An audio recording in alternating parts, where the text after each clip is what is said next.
Okay, this is all you need for a sinus perforation. A hemostat and some suture scissors. There's regular scissors. And cotton tip applicators. You need Benacel. Benacel comes in 3 sizes: small, which is size 1, a square, which is size 2, and a large one, which is size 3. If you have a small perforation, the large one is the one you want to use. If you have a large perforation, you'll use pretty much all of them or several of these, which is why I got a second one over here. And you need gut sutures, not silk. You have to have gut. Now this model represents a sinus perforation. There is a hole that goes all the way through to the other side. Okay. Now what we're going to do is, if the perforation was small and you took this smaller Benacel and you put it in this hole, what happens is when you put it in there, it would fall into the sinuses and be coughed out or aspirated or swallowed or whatever. So you can't use the small Benacel in a larger hole. What you need is the bigger Benacel if the hole is small enough. This is the size 3. And what would you do is, the hole was of a small size, not too large. You could put it in here and you can see it would kind of get stuck in there and not fall through.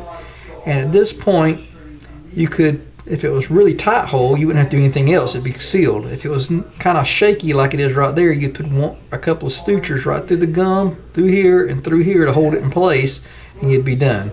That's not going to fall through unless I really shoved it all the way in there. That's the material of choice for a small to medium-sized sinus perf.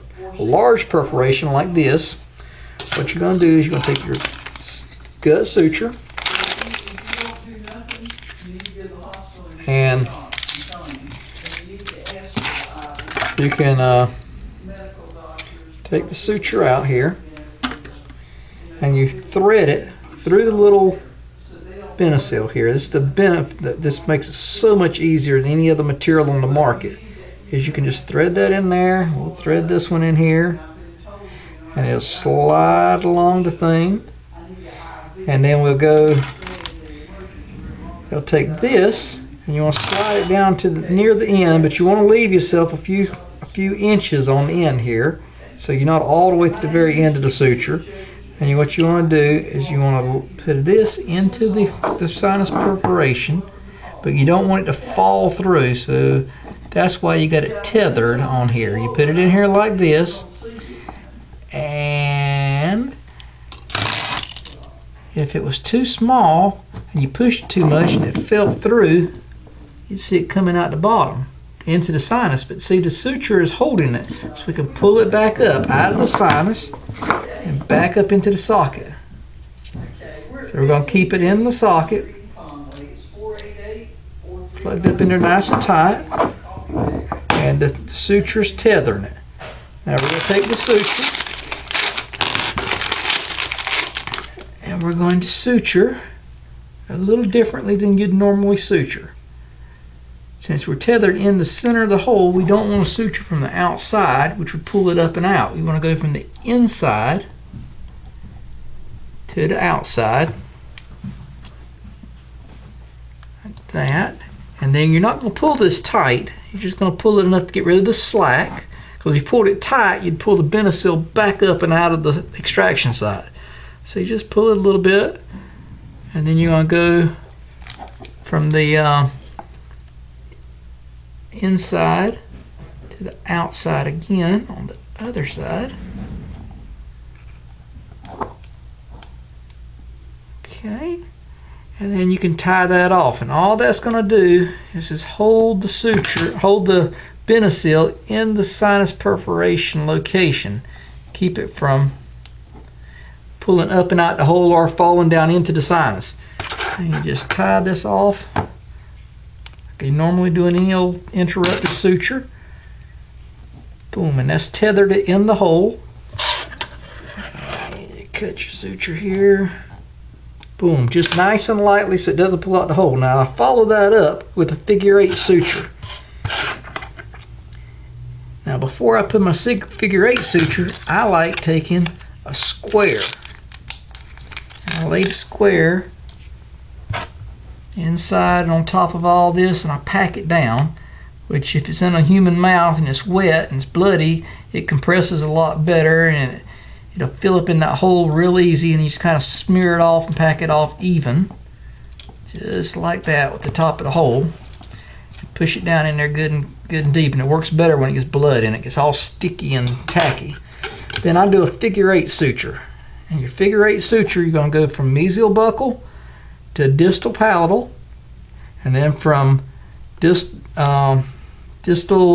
buccal to mesial palatal. So it's a nice X pattern. So we start over here and we go in, and the stone model is in there. Let me see.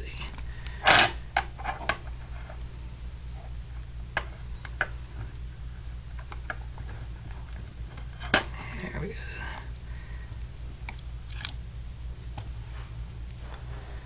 So from mesial buccal over to distal palatal.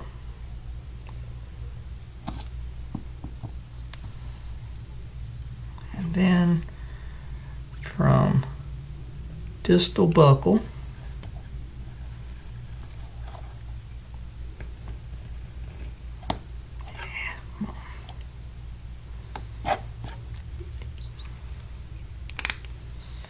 it's a little bit easier in a human unless they're scared and they're wiggling.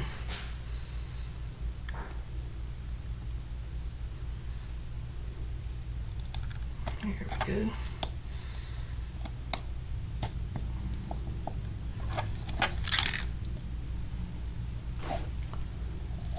Over to the mesial palatal.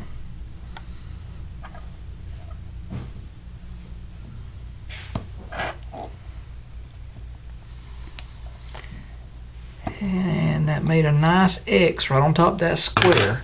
And your X will hold everything down into the bottom of the hole. And then you just tie it off.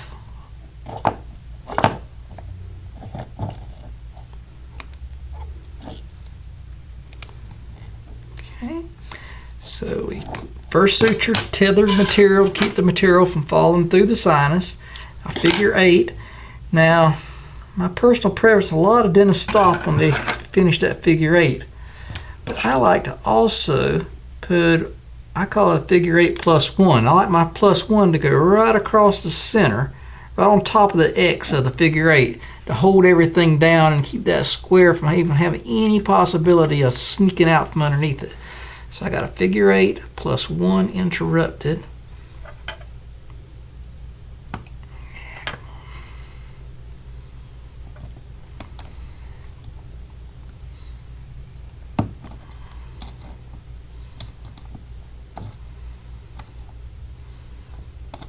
Now I bent my needle.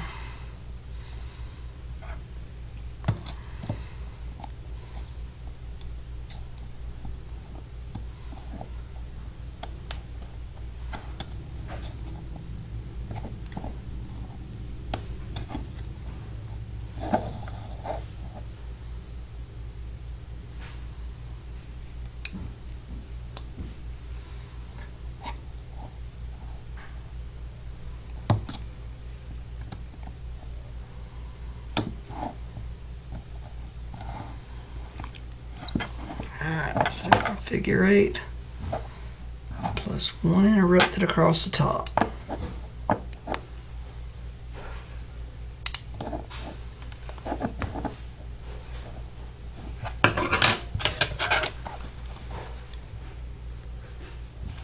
Alright, so there are sinus perforation. Zoom in on that a little bit so they can see it. The figure 8, 1 interrupted across the top.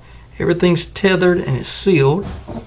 If you were to look at it from the inside, you can see the material would be about level with the bone. It's not hanging down into the sinus. It's just level with the floor of the extraction side, about even where the bone is. Any questions?